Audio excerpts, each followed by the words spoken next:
मेरे पीछे गुर्जर प्रतिहार सम्राट मिहिर भोज की प्रतिमा है, जिसे कल अखिलेश यादव ने गंगा जल से धोया। इस मूर्ति को लेकर बहुत सारे विवाद पिछले कुछ सालों में रहे हैं। इसी मूर्ति के सामने कल अखिलेश यादव ने एक बड़ी रैली की और अखिलेश यादव को इसी मंच पर पग कहें, पगड़ी कहें, फेंटा कहें, मुरेठा कहें या सम्मान कहें, पहनाने वाले शख्स हैं विकास प्रधान, जो हमारे साथ हैं इसी स्थल पर। उनसे जानते हैं कि जब आप फेटा पहना रहे थे तो अखिलेश जी बहुत प्रसन्न थे, एक गर्व की अनुभूति थी। ये गुर्जरों की राजधानी है दादरी, इससे क्या संदेश गया?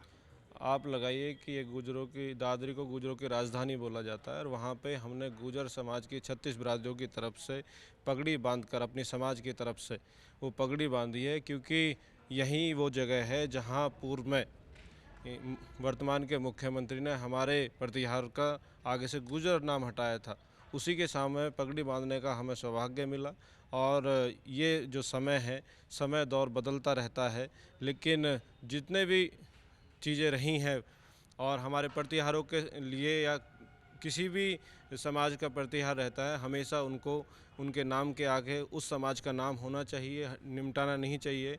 जो लड़ाई मुख्यमंत्री ने शुरू करी थी, समाज ने उसको निकारा है और एक नया बदलाव आने जा रहा है। 2027 में समाजवादी पार्टी बनने जा रही है और पूरा समाज, आपने कल देखा होगा यहाँ लाखों की संख्या में रैली नहीं रेला निकला है, तो उससे एहसास आपको हुआ होगा और आने वाले समय में आपको ये एहसास होगा कि आने 2027 में समाजवादी सरकार बनने जा रही है। विकास प्रधान, जिस तरीके से आपने पगड़ी फेंटा पहनाया अपने अध्यक्ष अखिलेश यादव जी को, उससे वो प्रसन्न तो थे ही, लेकिन एक मैसेज गया पूरे प्रदेश में 2027 के चुनाव के लिए, एक संदेश गया, उस पर क्या कहेंगे? आप जो कल की शुरुआत 2027 के चुनाव को लेकर कल से शुरुआत हुई है, एक बड़ा मैसेज गया है और इसकी चर्चा कल से ही हर ज़िले से हमें फ़ोन आ रहे हैं। हमारे जेवर विधानसभा से हम तैयारी कर रहे हैं, तो उसमें मुझे लगभग 70-80 गाँवों से जो मुख्य लोग हैं उनके फ़ोन आए कि वाकई आपने हमारा सीना चौड़ा कर दिया अपने नेता के पग बांधकर और ऐसी जगह प्रोग्राम कराकर। लाखों की भीड़, इस तरह का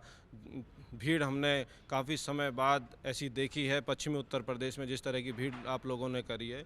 और उन्होंने एक चर्चा और भी करी जो 28 तारीख को रैली हुई थी उसको लेकर भी, क्योंकि उन लोगों ने मुझे बताया है कि वहाँ तो पूरा प्रायोजित था, सरकारी लोगों को बुलाया गया, स्टूडेंटों को बुलाया गया।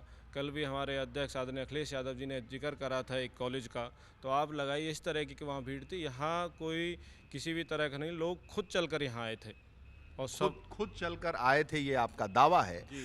लेकिन यहां से संदेश क्या गया 27 के चुनाव? आप लगाइए जैसे मूलभूत यहाँ से जो समस्याएं हैं उनके लिए स्पष्ट अध्यक्ष जी ने कहा कि जैसे ही 27 में सरकार आती है, समाजवादी पार्टी बनती है, तो यहाँ जो मुख्य मांगे हैं 10% प्लॉट की, 64.7 की, और उन्होंने ज़मीन को भी सर्किल रेट पे लेने के लिए कहा है। तो आप लगाइए यही एक बड़ा बदलाव आने के लिए काम करेगा।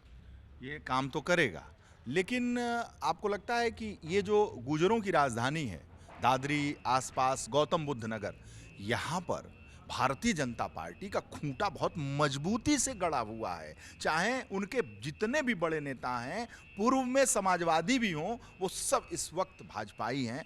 तो ऐसे में समाजवादी पार्टी की दाल कैसे गलेगी? आप ये देखिए ना कि जितने भी नेता चाहे समाजवादी पार्टी से गए हो या कहीं से गए हो, जो पावर उनके पास पहले थी, ऐसा वहाँ अब कुछ है ही नहीं। वो लोगों के काम नहीं करा पा रहे। हमारे लगाइए पूरे उत्तर प्रदेश में एक राज्य मंत्री बना रखा है, वो जिस विभाग के मंत्री हैं उस विभाग में ही काम नहीं करवा पा रहे हैं। तो कौन सी इन्होंने गुर्जर समाज को ऐसी ताकत दे रखी है?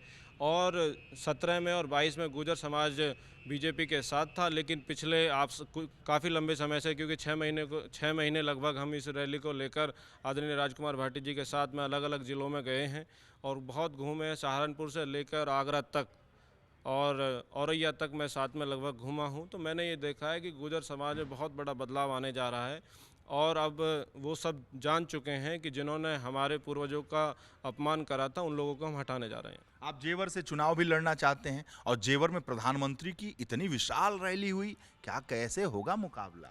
आप देखिए ना कि देखिए सरकारी तंत्र को करके आप कुछ भी कर सकते हैं। हम लोग जब वहाँ घूमे हैं तो आप स्थानीय लोग देखिए, उसमें स्थानीय लोग 10,000 भी नहीं थे। उन्होंने यहाँ लेबर ऑफिसर से लेकर आरटीओ से लेकर सबकी ड्यूटी लगाई हुई थी। कितने स्कूलों से बच्चे वहाँ बुलाए गए थे, कितने कॉलेजों के नाम हम आपको गिना दें, चाहे गलगोटिया हो, चाहे एनआईटी हो, एनआईयू हो। ऐसे कितने कॉलेज हैं जिनसे उन्होंने 10-10, 12-12 हज़ार बच्चों को बुलाकर सिर्फ भीड़ का एक जुमला दिखाकर उन्होंने करी। और उसमें भी आप लगाइए किसानों की कोई चर्चा उन्होंने नहीं करी, अगले फेज़ को लेकर मुआवजे की कोई चर्चा उन्होंने नहीं करी, बस आए और जुमला कर कर और चले गए। तो आपको लगता है कि जो गुर्जर समाज है, जो पीडीए है, जो पिछड़ा है, दलित है, अल्पसंख्यक है, समाजवादी पार्टी के साथ इस गौतम बुद्ध नगर, इस गाजियाबाद की धरती पर जहां जो समाजवादी पार्टी सबसे कमज़ोर रही है, वहां इस बार भरोसा करेगी? भरोसा नहीं करेगी, भरोसा कर चुकी है। बदलाव आने वाला है बिल्कुल। और आप देखिए कि वो एहसास आपको आने वाले समय पर लगातार दिखता रहेगा। जिस तरीके से लोगों का भरोसा समाजवादी पार्टी की तरफ रुझान है पूरा, तो आप ये एहसास करेंगे कि 2027 में ज़रूर गौतम बुद्ध नगर से एक नहीं 2 भी सीट जीत यहाँ से जा सकते हैं। बहुत बहुत धन्यवाद आपका, धन्यवाद बहुत बहुत। आपका, आपने हमें समय दिया।